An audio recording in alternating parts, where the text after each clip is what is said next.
The Chestnut Mare stood in the center of the dusty auction ring in Fort Stockton, Texas, her coat gleaming like polished copper under the harsh September sun of 1882. And Rebecca Dalton knew with absolute certainty that she needed that horse more than she had needed anything in her 22 years of life. Her father's ranch was failing. The drought had taken most of their livestock, and this mare represented her last chance to rebuild something from the ashes of her family's legacy. She gripped the worn leather purse containing every cent she had managed to scrape together, her knuckles white with determination as the auctioneer's voice rang out across the crowd of ranchers, drifters, and opportunists who had gathered for the monthly livestock sale. "Fine specimen here, folks. 4 years old, sound legs, strong back, perfect for breeding or riding. Who'll start the bidding at $50? Rebecca's hand shot up before anyone else could react. She had been studying this mare for weeks, ever since she heard the Henderson family was selling off their stock before moving back east. The horse had excellent bloodlines, descended from some of the finest quarter horses in Texas, and Rebecca had plans to use her as the foundation for rebuilding her father's breeding program. $50 to the young lady. The auctioneer called out, his weathered face breaking into a professional smile. 75. A deep voice called from across the ring, and Rebecca's heart sank as she turned to see who had challenged her bid. The man stood a head taller than most of the crowd, his broad shoulders stretching the fabric of a dust-covered work shirt. A black hat shadowed his face, but Rebecca could see the firm set of his jaw and the confident stance of someone who knew exactly what he wanted. He looked to be in his mid-20s, with the lean, muscled build of someone who spent his days working cattle under the merciless Texas sun. 75 to the gentleman. Do I hear 80? The auctioneer's eyes gleamed with the prospect of a bidding war. Rebecca's mind raced as she calculated her remaining funds. She had $130 to her name. 80, she called out, her voice steady despite the anxiety churning in her stomach. The tall man turned his head slightly, and for the first time, Rebecca got a clear look at his face. Strong features, sun-bronzed skin, and eyes the color of storm clouds fixed on her with an intensity that made her breath catch. But she refused to be intimidated. She lifted her chin and met his gaze squarely. 100, he said, never breaking eye contact with her. The crowd murmured with interest. Bidding wars were entertainment in a town where excitement was scarce.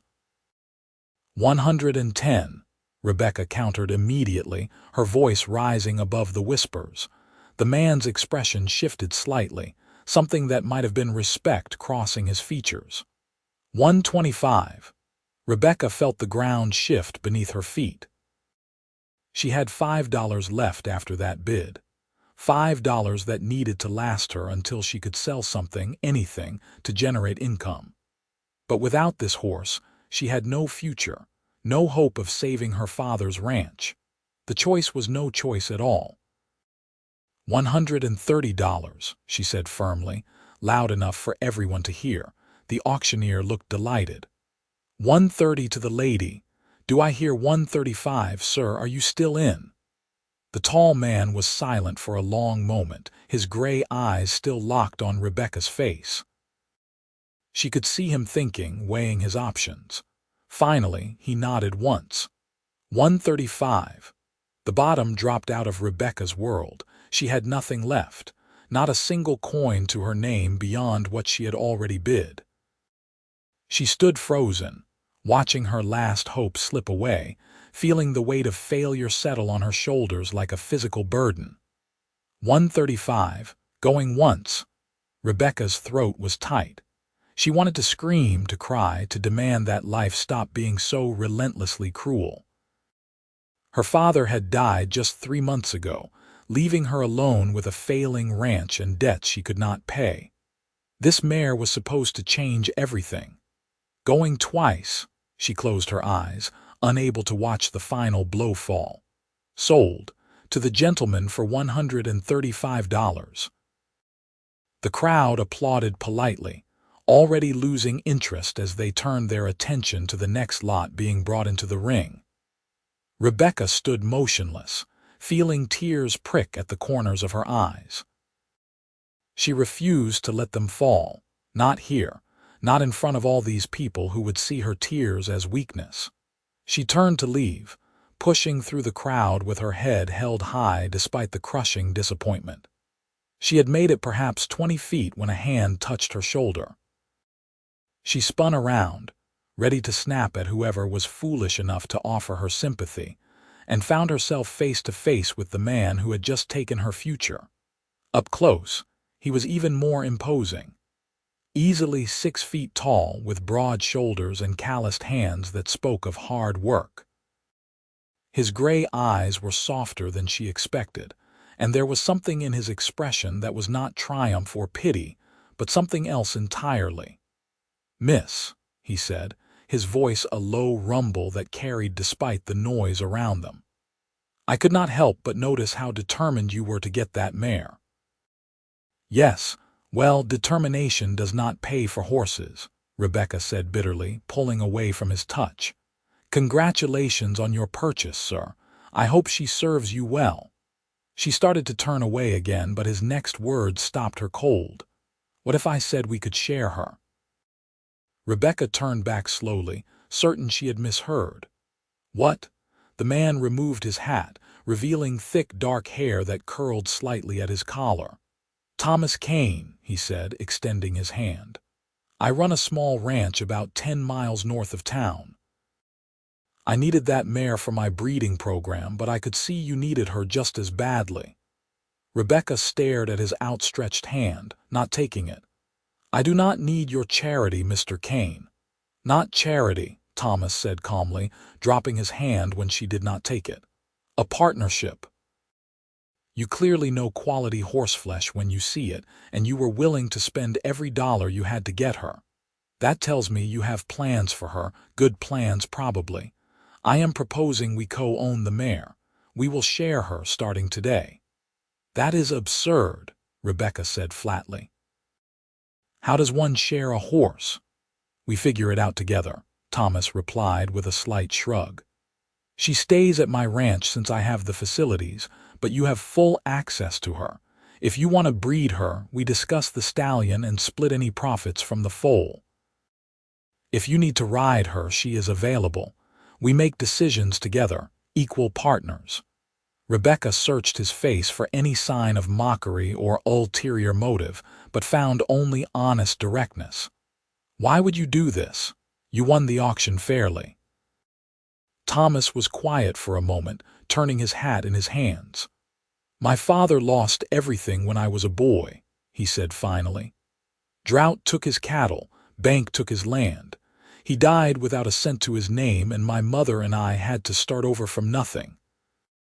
I saw that same desperation in your eyes just now, and I remember what it felt like. If I can help, I will. Besides," he added with a faint smile, "any woman who will bid her last dollar on a good horse is someone I would want as a partner." Rebecca felt her carefully constructed walls begin to crack. She wanted to refuse to walk away with her pride intact, but pride would not save her ranch or honor her father's memory. This man, this stranger, was offering her a lifeline, and she would be a fool not to take it. Equal partners. She asked, her voice barely above a whisper. "Equal partners," Thomas confirmed. "We put it in writing, make it legal. The mare belongs to both of us, and all decisions are made jointly." Rebecca took a deep breath and extended her hand. "Rebecca Dalton. I own the Dalton Ranch, about 8 miles southeast of town." Thomas's hand engulfed hers, warm and strong and surprisingly gentle. "Pleased to meet you, Miss Dalton. Should we go introduce ourselves to our horse?" Despite everything, Rebecca felt a smile tug at her lips. "I suppose we should, Mr. Kane." They walked back to the auction area together, where the Chestnut Mare was being held in a pen with the other sold animals. Thomas paid the auctioneer, and then he and Rebecca stood side by side, looking at the horse that now belonged to both of them. "She is magnificent," Rebecca said softly, reaching out to stroke the mare's neck. The horse nickered and pressed into her touch, and Rebecca felt her heart swell with something that was not quite hope but was close enough. "She is," Thomas agreed. "What should we call her?" Rebecca considered. "Copper," she said after a moment. "For her coat." "Copper," Thomas repeated, testing the name. "I like it. Copper it is." They stood there for a while, both touching the mare, neither speaking. The sun beat down mercilessly, and dust swirled around their boots, but for the first time since her father's death, Rebecca felt like perhaps everything was not lost after all. "I should get her back to my ranch," Thomas said eventually. "Would you like to come along, see where she will be staying?" Rebecca hesitated. Propriety dictated that she should not go alone to a man's ranch, particularly a man she had just met. But propriety had never put food on the table or saved a dying ranch, and she needed to see for herself that Copper would be well cared for. "I would," she said firmly. "My wagon is at the livery. We can collect it on the way," Thomas said. "If you want to follow me out, I can show you the place and we can draft our partnership agreement." The ride to the Kane ranch took just under an hour.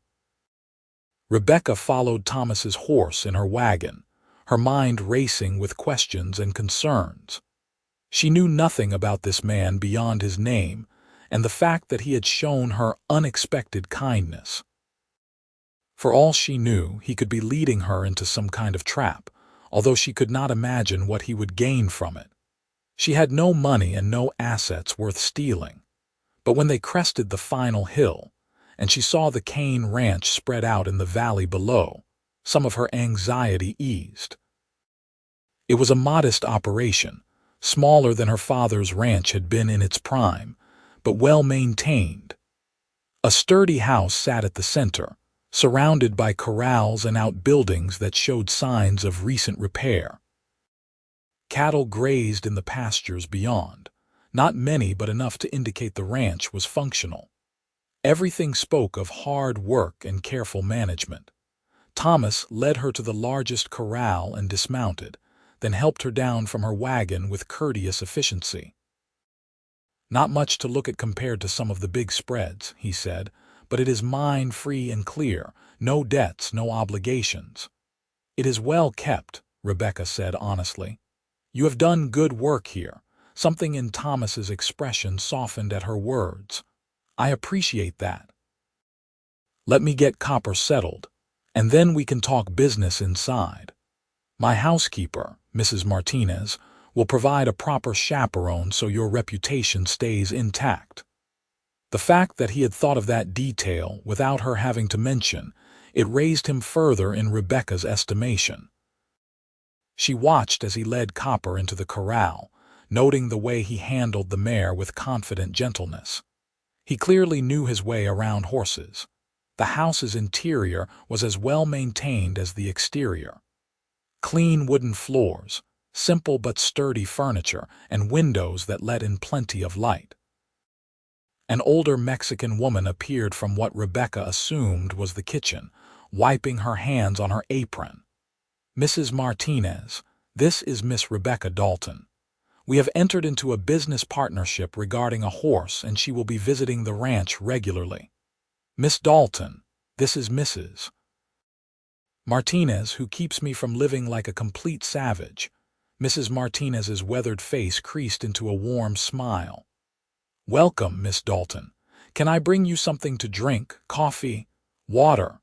"Water would be wonderful, thank you," Rebecca said gratefully. The ride had been dusty and hot. Thomas gestured to the dining table. "Shall we work out the details of our arrangement?" They spent the next 2 hours drafting an agreement that satisfied both of them. Thomas proved to be fair-minded and straightforward, listening to Rebecca's concerns and adjusting terms without argument when she raised valid points.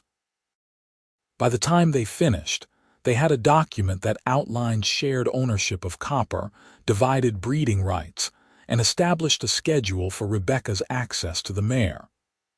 "I will have my lawyer look this over and make it official," Thomas said, signing his name at the bottom of the page. "But my word is my bond, Miss Dalton. You are welcome here any time, and copper is as much yours as mine." Rebecca signed her own name, feeling the weight of the day settling on her shoulders. "I appreciate this more than you know, Mr. Kane. You have saved me today." "Thomas," he said. "If we are partners, we should use first names." "Rebecca," she replied, "though I suppose we have been through enough today to have earned that right." Thomas walked her out to her wagon as the sun began its descent toward the horizon. The heat of the day was finally breaking, replaced by the slightly cooler air of evening. "Will you be all right getting home before dark?" he asked, genuine concern in his voice. "I know these roads well enough," Rebecca assured him. "I have made the journey in worse conditions." "Still, I would feel better if you would allow me to escort you." Rebecca shook her head. "You have already done more than enough. I will be fine, truly." Thomas looked like he wanted to argue but thought better of it. "Then I will expect you tomorrow or the next day." To check on Copper and begin planning her breeding schedule. "The day after tomorrow," Rebecca decided. "That will give us both time to have the agreement reviewed." She climbed into her wagon, and Thomas stepped back, settling his hat more firmly on his head. "Safe travels, Rebecca." "Good evening, Thomas." She drove away, glancing back once to see him still standing there watching her go. Something warm and unfamiliar stirred in her chest, but she pushed it aside. She could not afford distractions, not when she had so much work ahead of her. The next day passed in a blur of ranch work. Rebecca tended to her small herd of remaining cattle, repaired a section of fence that had come loose, and tried not to think too much about the Chestnut Mare or the gray-eyed man who had shown her unexpected kindness. She told herself that Thomas Kane was a business partner, nothing more, and that she needed to keep her focus on saving her ranch. But when she rode out to the Kane ranch 2 days later, she found herself taking extra care with her appearance, braiding her dark hair more neatly than usual, and choosing her better shirt, the one without any patches. She told herself it was simple courtesy, presenting herself professionally for a business meeting, but the flutter of nerves in her stomach suggested otherwise. Thomas was working with a young colt in the corral when she arrived, his movements fluid and patient as he led the skittish animal in circles. He looked up at the sound of her horse's hooves and broke into a smile that transformed his usually serious face. "Rebecca, perfect timing. I was just finishing up here." He secured the colt and came to meet her, and Rebecca noticed that he too looked slightly more groomed than he had at the auction, his hair still damp as though he had recently washed. "How has Copper settled in?" she asked, dismounting and tying her horse to the rail. "Come see for yourself." He led her to a smaller corral where Copper stood in the shade of a mesquite tree, looking content and calm. The mare whinnied when she saw Rebecca and trotted over to the fence. "She has been asking for you," Thomas said with amusement. "Every time someone walks by, she looks up hopefully. I think she remembers you from the auction." Rebecca felt absurdly pleased by this notion. She spent several minutes greeting Copper, running her hands over the mare's legs and checking her condition. Thomas had clearly been taking excellent care of her. "I spoke with my lawyer," Thomas said. "He looked over our agreement and said it was solid. He made a few small adjustments to protect both our interests and had a final copy drawn up. If you are satisfied with the changes, we can both sign and make it official." They went into the house where Mrs. Martinez had coffee and fresh bread waiting. Rebecca reviewed the legal document carefully, noting that Thomas's lawyer had indeed made their partnership ironclad. Both parties had equal rights and equal responsibilities. It was more than fair. "This is good," she said finally. "More than good. Your lawyer did excellent work." "He is thorough," Thomas agreed. "So shall we sign?" They both put their names to the document, and Thomas poured them each a small glass of whiskey. "To partnerships," he said, raising his glass. "To partnerships," Rebecca echoed, touching her glass to his. The whiskey burned pleasantly down her throat, and she found herself relaxing in Thomas's company in a way she had not relaxed with anyone since her father's death. They talked about horses and ranching, discovering they had similar philosophies about land management and animal husbandry. Thomas was well-read and thoughtful, and he listened to her opinions with genuine interest rather than the dismissive tolerance she usually received from men.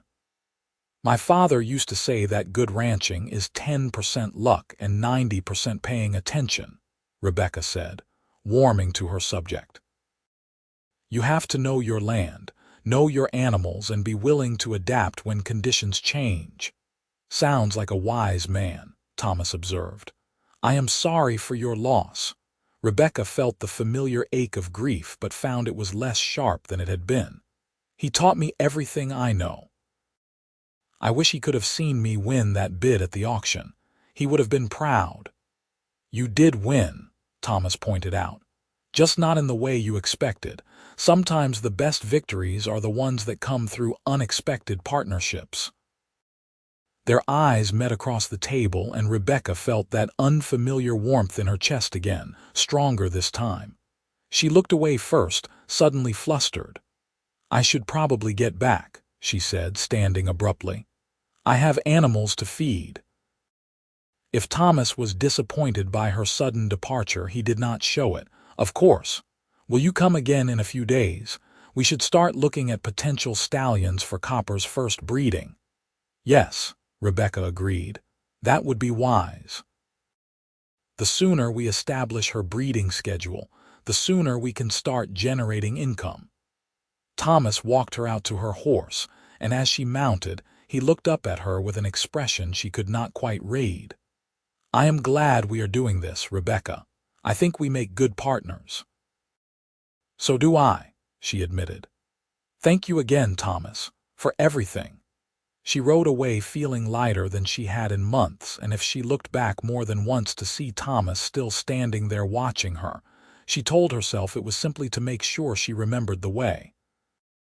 Over the following weeks, Rebecca found herself at the Kane ranch more and more often. What started as visits every few days became visits every other day, and then daily visits that stretched from morning coffee to afternoon discussions to evening meals that Mrs. Martinez insisted she stay for. She told herself she was simply being a responsible partner, making sure Copper was properly cared for and that their breeding plans were on track, but the truth was harder to ignore. She was falling for Thomas Kane. It happened in small moments. The way he laughed at her dry observations about some of the more ridiculous townspeople. The care he took with his animals, firm but never cruel. The respect he showed for her opinions, never once suggesting that she was less capable because she was a woman. The way his eyes lit up when he saw her riding toward his ranch, as though her arrival was the best part of his day. One afternoon in early October, they were working together to repair a section of fence when Thomas paused, leaning on his shovel to look at her. "Can I ask you something personal?" Rebecca wiped sweat from her forehead, curious. "You can ask. I may not answer. Fair enough." He smiled slightly. "Why have you never married? A woman as capable and intelligent as you, I would have thought you would have had plenty of offers." Rebecca was quiet for a moment, considering her answer. "I did have offers," she said finally. "But they all wanted the ranch, not me. Men would court me, tell me pretty lies, and then eventually get around to suggesting how much better things would run if I just let them take over everything. As though I was incapable of managing my own property. That must have been frustrating," Thomas said quietly. It was infuriating, Rebecca corrected. My father taught me everything he knew because he trusted me to carry on his legacy. I was not about to hand that over to some man who thought I was too weak or too stupid to handle it myself. You are neither weak nor stupid, Thomas said firmly. Anyone who spent 5 minutes with you would know that. Rebecca felt heat rise to her cheeks that had nothing to do with the sun. What about you? Why has no one claimed the eligible bachelor Thomas Kane? Thomas returned his attention to the fence post, driving it into the hard ground with more force than necessary. I have been too busy building this place to think much about courting. And I suppose I never met anyone who made me want to make the time. There was something in the way he said it, some subtle emphasis on the word never that made Rebecca's heart beat faster. She opened her mouth to respond, but before she could speak, the sound of hoofbeats interrupted them. 3 riders approached from the direction of town, moving at a pace that suggested urgency. Thomas straightened, his hand moving instinctively to the rifle that was never far from his side when he worked outdoors. "Stay behind me," he said quietly, and Rebecca bristled at the command before she saw the tension in his shoulders and decided that now was not the time to argue about her independence. The riders pulled up a few yards away, and Rebecca recognized them as ranch hands from the massive Crawford spread that bordered both her property and Thomas's. The Crawford family was wealthy and powerful, and their foreman, Jack Crawford, the owner's nephew, had a reputation for being arrogant and mean-spirited. "Kane," the lead rider said with barely concealed contempt. It was Jack Crawford himself, his handsome features twisted into a sneer. "We have been tracking a steer that wandered off our land. Trail leads straight to your place. If one of your animals is on my property, you are welcome to collect it," Thomas said evenly. "But I will need to see proof that it is yours before it leaves my land." Jack's eyes narrowed. "You calling me a liar? I am saying I follow proper procedures. Show me a brand that matches your registration, and you can have your steer." The tension ratcheted up several notches. Rebecca could see the other 2 riders shifting in their saddles, hands moving closer to their weapons. Her own hand dropped to the small pistol she carried at her belt, a move that did not go unnoticed by Jack. Well, if it is not Rebecca Dalton." Jack's sneer widened into something uglier. "Heard you were spending a lot of time out here, Kane. Guess we know what you two are really partnering on."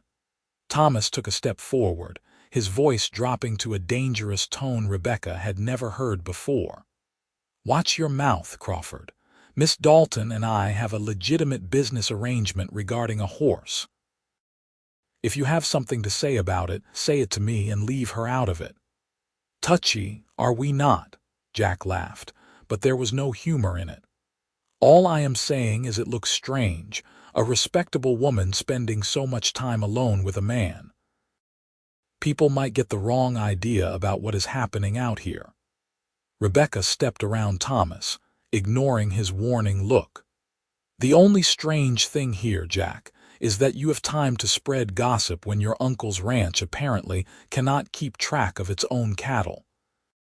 Maybe if you spent less time minding other people's business and more time doing your job, you would not be chasing strays all over the county."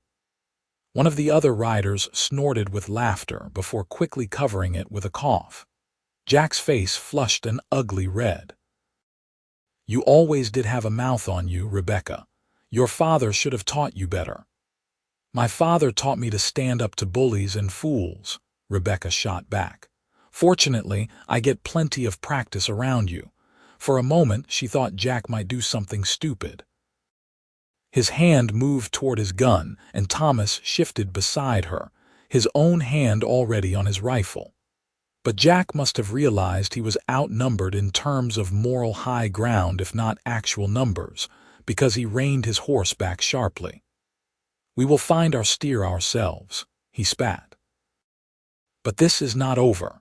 Your little arrangement here does not sit right, and there are plenty of people in town who will agree with me." He wheeled his horse around and rode off, his men following. Thomas and Rebecca stood watching until they disappeared over the rise. "That was foolish," Thomas said, but his voice was warm rather than angry. "Jack Crawford is not someone to antagonize."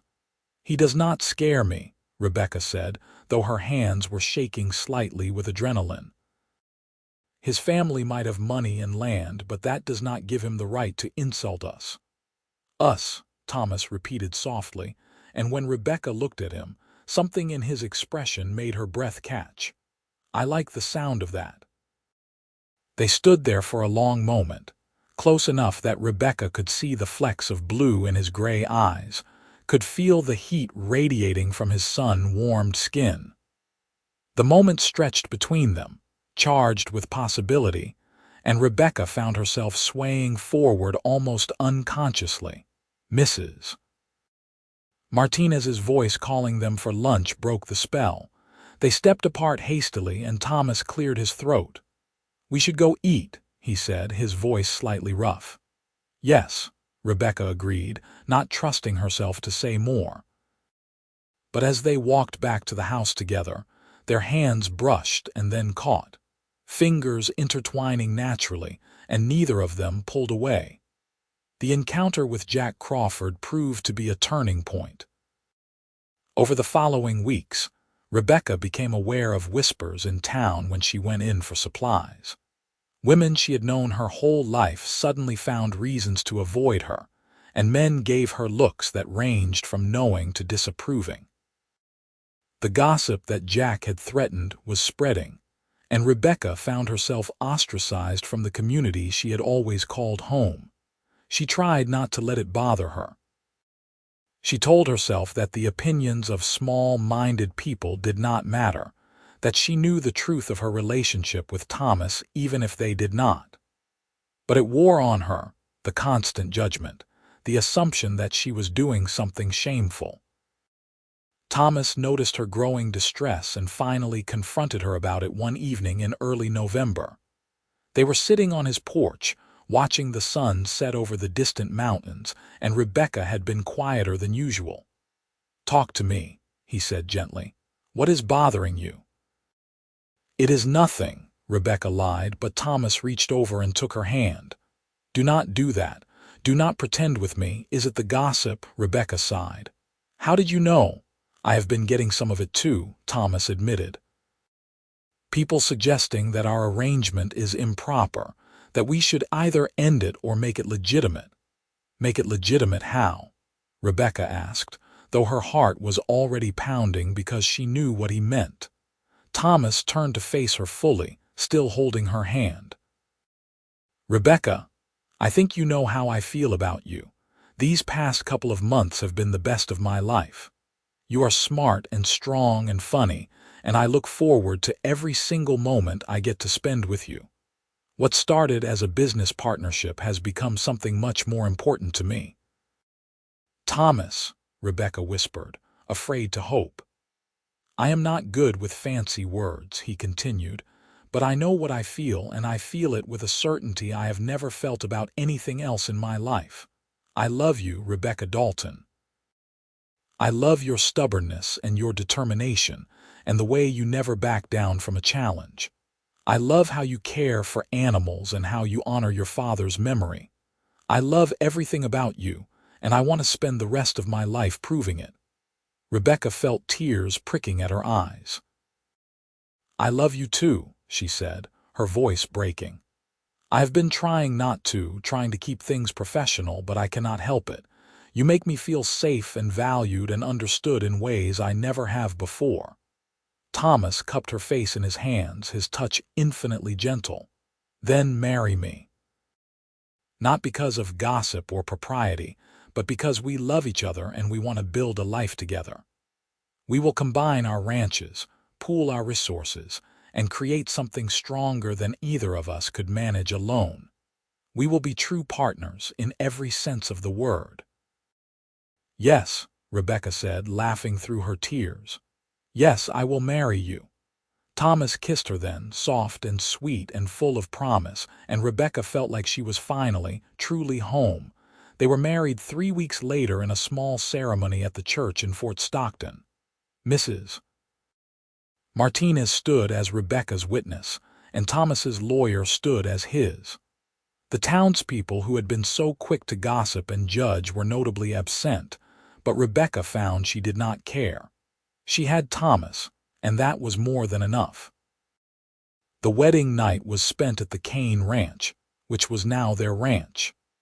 Thomas carried her over the threshold with a grin, and they spent their first night as husband and wife talking and laughing and mapping out their future together. Over the next few months, they worked to combine their operations. Rebecca sold her father's ranch house but kept the land, and they spent their days moving cattle and supplies to the Kane property. It was exhausting work, but they did it together, and that made all the difference. Copper proved to be everything they had hoped for as a broodmare. They bred her to one of the finest quarter-horse stallions in the county, and in the spring of 1883, she delivered a strong, healthy colt with her copper coloring and his father's powerful build. Rebecca cried when she saw him, thinking of how her father would have loved to see this moment. "What should we call him?" Thomas asked, his arm around her waist as they watched the colt take his first wobbly steps. "Dalton," Rebecca said firmly, "after my father. He started all of this in a way. If he had not left me the ranch, I would never have been at that auction, would never have met you." "Dalton it is," Thomas agreed, kissing the top of her head. "A fine name for a fine horse." Business improved steadily. Word spread about the quality of their horses, and they began to attract buyers from across Texas and beyond. Thomas proved to be an excellent businessman, and Rebecca's knowledge of bloodlines and breeding produced consistently excellent foals. Together, they built a reputation for integrity and quality that even Jack Crawford could not tarnish with his continued attempts at gossip. In the fall of 1883, Rebecca realized she was pregnant. She told Thomas over dinner, watching nervously for his reaction. They had been so busy establishing the ranch that they had not really discussed children, and she was not sure how he would feel about adding a baby to their already hectic lives. Thomas's face went through several expressions in rapid succession: surprise, joy, wonder, and finally, pure happiness. He stood up so fast his chair fell over, came around the table and pulled her into his arms. "A baby," he said, his voice thick with emotion. "We are going to have a baby." "Are you happy?" Rebecca asked, needing to hear him say it. "Happy does not begin to cover it," Thomas said, pulling back to look at her face. "You have given me everything, Rebecca. A partner, a wife, a home, and now a child. I am the luckiest man in Texas." Their son was born in May of 1884, a healthy boy with his father's gray eyes and his mother's dark hair. They named him Robert, after Rebecca's father, and Thomas proved to be as devoted a father as he was a husband. Rebecca would often find him in the nursery late at night, just watching their son sleep with an expression of wonder on his face. Life settled into a comfortable rhythm. The ranch continued to prosper, their reputation grew, and their family thrived. Copper produced foal after foal, each one adding to their income and their breeding program. The horse that had brought them together continued to be the foundation of their success. In 1886, Rebecca gave birth to a daughter they named Sarah, and 2 years after that, another son they called James. The house rang with the sounds of children's laughter, and what had once been a bachelor's simple dwelling became a warm, loving home. Jack Crawford never did fully accept the success of their ranch, but his attempts to undermine them became less frequent as the years passed, and their reputation became unassailable. Eventually, he married an heiress from Austin and moved away, much to everyone's relief. Mrs. Martinez remained with them, becoming as much a grandmother to their children as an employee. She taught Rebecca family recipes and helped with the children, and she never let Thomas forget that she had known from the first day that he and Rebecca were meant to be together. On their 10th wedding anniversary, Thomas took Rebecca out to the corral where Copper, now an older mare, grazed peacefully with several of her offspring. "Do you remember the first day we met?" he asked, leaning on the fence rail with his arm around Rebecca's waist. "How could I forget?" Rebecca laughed. "I was so angry when you outbid me. I thought my life was over. And I thought I was just being practical, offering to share," Thomas said. "I had no idea I was actually arranging my own marriage." "Best decision you ever made," Rebecca teased, and Thomas turned to pull her close. "Best decision we ever made," he corrected. "You could have told me no. You could have walked away with your pride intact, but you took a chance on us, and you changed my life forever." Rebecca reached up to touch his face, this man she loved more with each passing year. "You gave me a future when I thought I had none. You treated me as an equal when everyone else saw me as less. You loved me for who I am, not for what you could get from me. How could I not take that chance?" They kissed as the sun set behind them, painting the sky in shades of copper that matched the coat of the mare who had brought them together. Their children's voices drifted out from the house, calling for them to come see something, and they smiled at each other before turning to answer. The years continued to pass with the blessings of more children and more success. By 1895, they had 5 children in total, and their ranch had become one of the most respected horse breeding operations in all of Texas. Young ranchers would come from miles away to learn from them, and they were generous with their knowledge, remembering how hard it had been to start with nothing. Copper lived to the impressive age of 23, producing 14 foals over her lifetime. When she finally passed peacefully in her sleep in 1901, both Thomas and Rebecca mourned her as they would have mourned a member of the family. They buried her in a spot overlooking the valley with a marker that read Copper, the mare who started it all. Their children grew up strong and capable, learning the ranch business from both parents and inheriting their work ethic and integrity.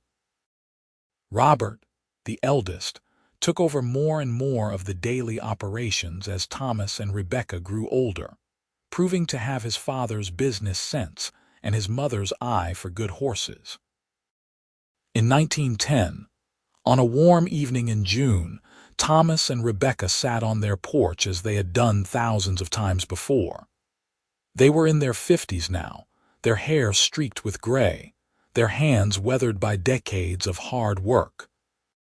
But their love had only deepened with time, growing richer and more complex with every year they spent together. "Do you ever wonder what would have happened if we had not both wanted that same horse?" Rebecca asked, her head resting on Thomas's shoulder. "I try not to," Thomas said, tightening his arm around her. "The thought of a life without you in it is unbearable. We were lucky," Rebecca mused, "to find each other the way we did to build all of this together." "It was not luck," Thomas disagreed gently. "It was 2 stubborn people who recognized something worthwhile when they saw it and were brave enough to take a chance. We worked hard for every bit of what we have, and we did it together." Rebecca smiled, listening to the sounds of their grandchildren playing in the yard. Robert had married a schoolteacher from town, and they had given Thomas and Rebecca 3 beautiful grandchildren. Sarah had married a lawyer and lived in San Antonio but visited often with her own 2 children. James was courting a girl from Fort Davis, and the other 2 children were still young enough to be living at home, though Rebecca suspected that would not last much longer. "I would do it all again," she said softly. "Every hard moment, every struggle, every tear. I would do it all again for us, for the life we built together." "So would I," Thomas said and kissed her temple. "So would I." As the sun set over the ranch they had built together, casting that familiar copper glow across the land, Rebecca thought about the young woman she had been at that auction so many years ago. Desperate, scared, convinced she was facing her last chance at survival. She could never have imagined then where that day would lead. That the man who outbid her would become the love of her life, that their partnership over a horse would become a marriage that produced children and grandchildren, and a legacy that would last for generations. She thought about her father and hoped he was proud of what she had done with the ranch, with the knowledge he had given her. She hoped he knew that she had not just survived but thrived, that she had honored his memory by building something strong and lasting. Most of all, she thought about Thomas, this good man who had seen her not as a charity case or as property to be claimed, but as an equal partner worthy of respect and love. He had kept every promise he made that first day at the auction. They had shared copper, starting that very day, and they had shared everything else in their lives since then.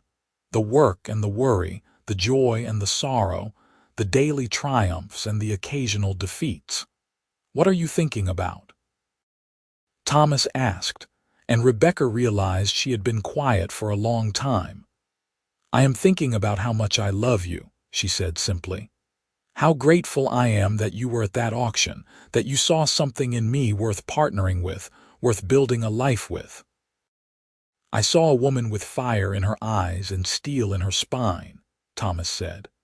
"I saw someone who would not give up, who would fight for what mattered to her. I saw the person I wanted by my side for the rest of my life, even though it took me a while to fully understand that was what I was seeing." "We will share her starting today," Rebecca quoted his words from that long-ago afternoon. "That was what you said about copper, but we shared so much more than just a horse, did we not?" "We shared everything," Thomas agreed. "We still do, we always will." They sat together as the stars began to appear overhead, the same stars that had looked down on a dusty auction yard where two strangers had unknowingly begun the greatest partnership of their lives. The ranch was quiet now, the animals settled for the night, the children and grandchildren in their beds. It was just the two of them, as it had been in the beginning, as it would be until the end. Rebecca squeezed Thomas's hand, and he squeezed back, and no more words were needed. They had built a life together from nothing but determination and a shared dream. They had turned a business arrangement into a love story that would be told to their grandchildren and great-grandchildren for generations to come. And it had all started with a chestnut mare, an auction, and a cowboy who said the words that changed everything. "We will share her, starting today." In those 7 simple words, Thomas had offered Rebecca not just a partnership over a horse, but a partnership in life. He had offered her respect and equality, and hope when she had been at her lowest point. He had seen her value when others saw only a desperate woman making poor choices, and Rebecca, brave enough to accept what was being offered, had taken that chance. She had trusted a stranger when trust was the last thing she could afford to give. She had walked onto his ranch and into his life, and in doing so, had found her way home. Their story was not one of dramatic rescues or grand gestures, though those had their place.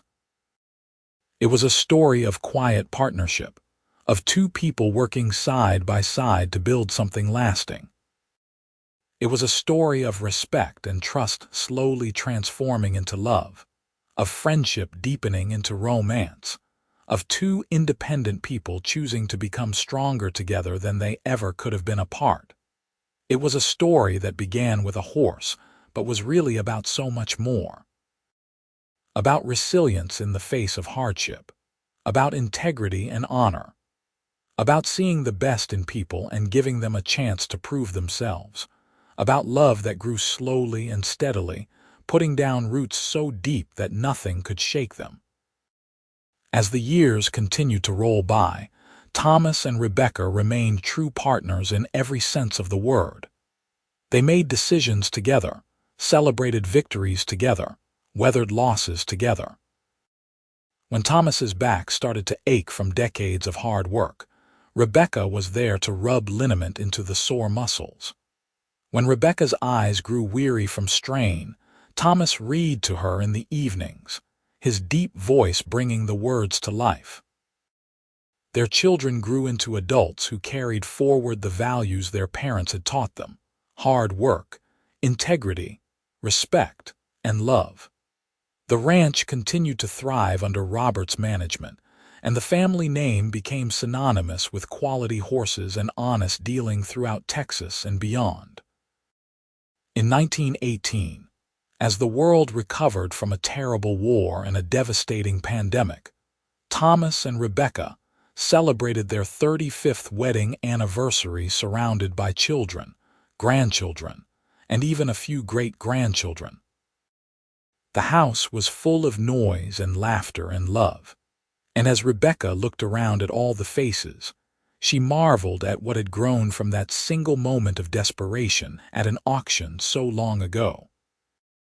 Thomas caught her eye from across the room where he was holding their youngest great-grandchild, and he winked at her. After 35 years of marriage, he could still make her heart flutter with a simple gesture. She crossed the room to join him, and their grandson's wife took the baby so Thomas could put his arm around Rebecca. "Happy anniversary, my love," he murmured into her hair. "Happy anniversary," she replied. "Thank you for the best 35 years of my life." "Only 35," Thomas teased. "I plan on giving you at least 35 more." And though they both knew that was optimistic given their ages, Rebecca appreciated the sentiment. They would take whatever time they were given and make the most of every single day, just as they always had. As night fell and their family finally headed to their own homes, Thomas and Rebecca stood on their porch one more time, looking out over the land they had built together. The moon was full, casting silver light over the corrals and pastures, and somewhere in the distance, a horse whinnied softly. "Do you think Copper would be proud of what we built?" Rebecca asked. "I think Copper would be proud that her legacy continues," Thomas said. "Every horse we have bred, every foal that has carried on her bloodlines, that is her gift to us, just as our marriage is her gift in a way. Without her, we would never have met." "To Copper, then," Rebecca said, raising an imaginary glass. "The matchmaker mare." "To Copper," Thomas echoed. "And to us, to partnerships and possibilities, to taking chances and trusting our hearts, to building something that will outlast us both." They went inside together, and as Thomas locked the door behind them, Rebecca reflected on the unpredictability of life. She had gone to that auction expecting to save her ranch. She had instead found a partner who helped her build an empire. She had bid on a horse and had come away with a husband. She had been desperate and alone and had ended up surrounded by family and love, all because two people claimed the same chestnut mare at an auction, and a cowboy had the wisdom and kindness to say, "We will share her, starting today." Those words had changed everything. They had been an invitation and a promise, an offer of partnership that extended far beyond a single horse. They had been the beginning of a story that was still being written decades later, in the children and grandchildren who carried forward Thomas and Rebecca's legacy, in the ranch that bore their name, in the love that had grown from a chance meeting into something eternal. Rebecca fell asleep that night in her husband's arms, just as she had for 35 years, grateful for every moment they had shared. She dreamed of a copper-colored mare running free across endless plains, strong and beautiful and wild, and when she woke in the morning, Thomas was already up, making coffee and humming an old song they had danced to on their wedding day. "Good morning, my beautiful wife," he said when he saw her, and after all these years the words still made her smile.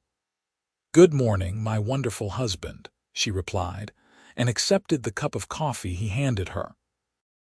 They drank their coffee on the porch as the sun rose, painting the sky in shades of gold and copper, and they talked about the day ahead, about the work to be done and the family coming to visit. They talked about ordinary things, daily concerns and minor problems, but underneath it all was the extraordinary foundation they had built together. A foundation of love and respect and partnership that had weathered every storm. A foundation that would stand long after they were gone, carried forward by their children and their children's children. A foundation that had been laid on a hot September day in 1882, when two stubborn people both wanted the same horse and had the courage to find a solution that benefited them both.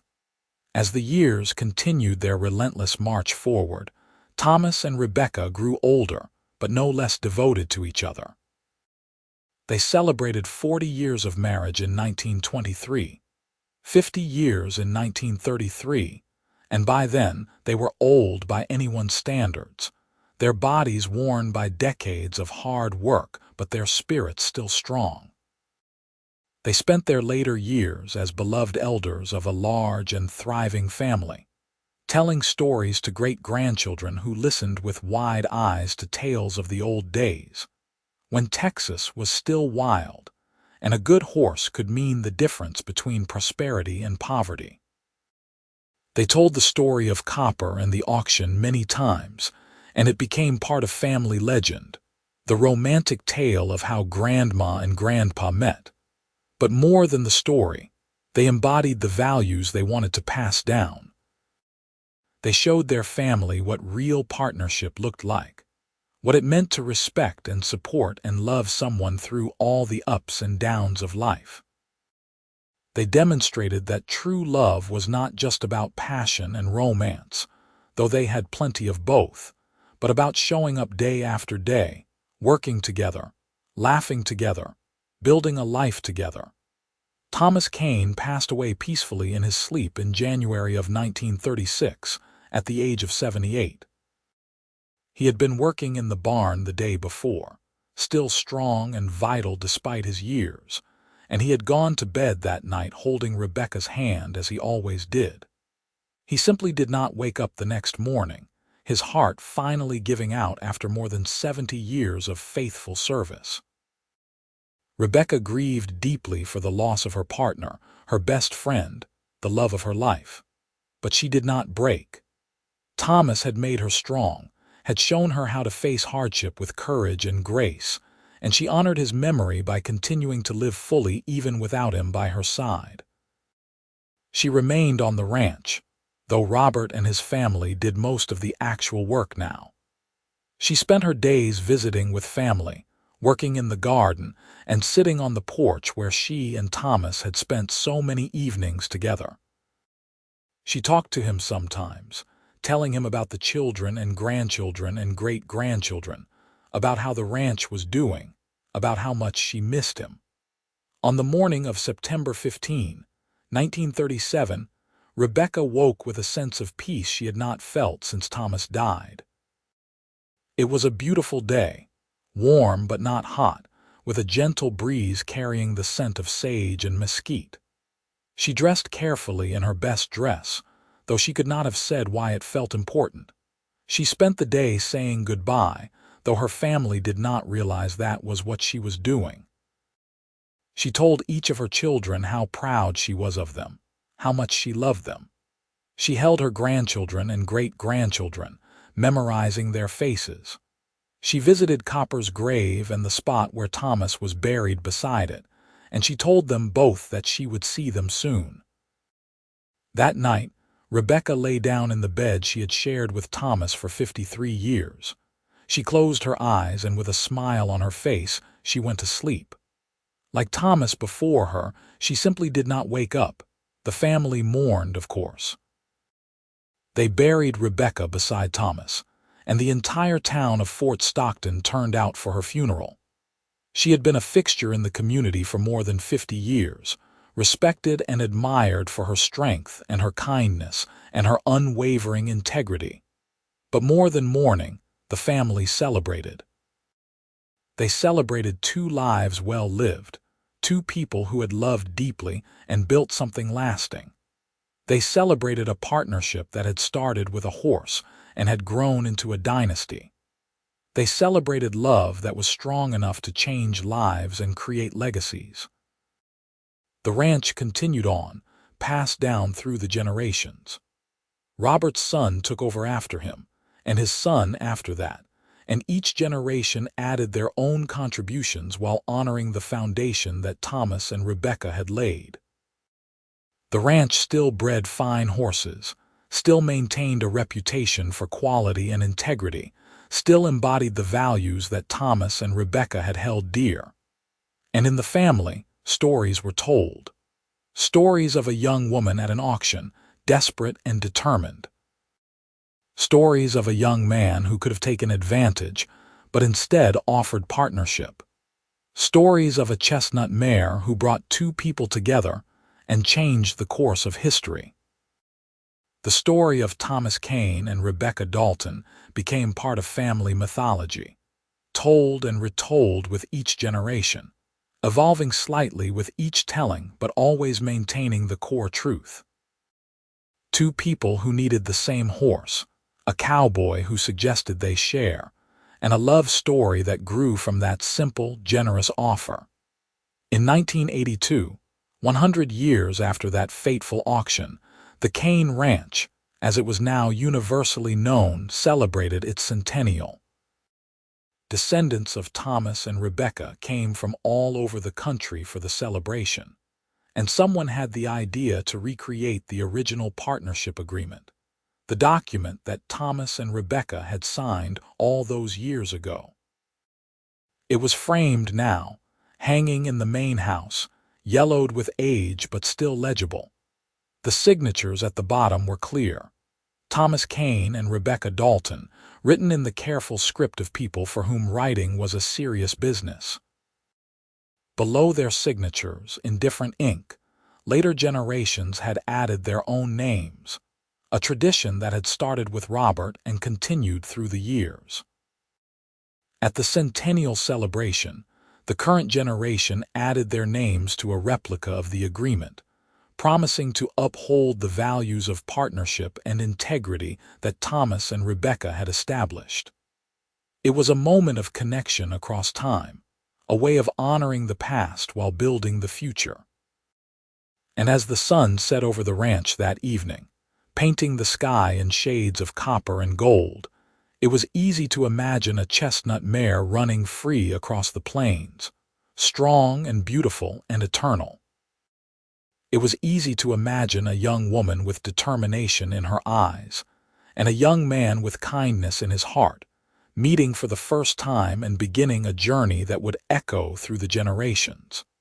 The story of Thomas and Rebecca was more than just a family legend.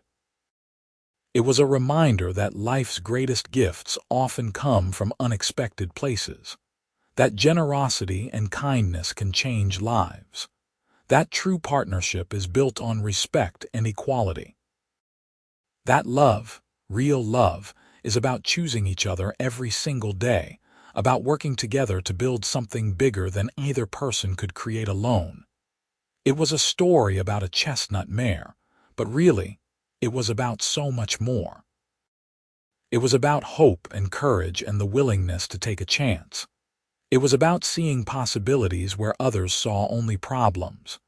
It was about 2 people who claimed the same horse at auction and ended up claiming each other's hearts.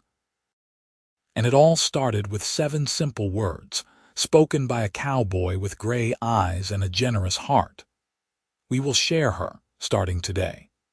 Those words echoed through time, carried forward by children and grandchildren and great-grandchildren who grew up hearing the story.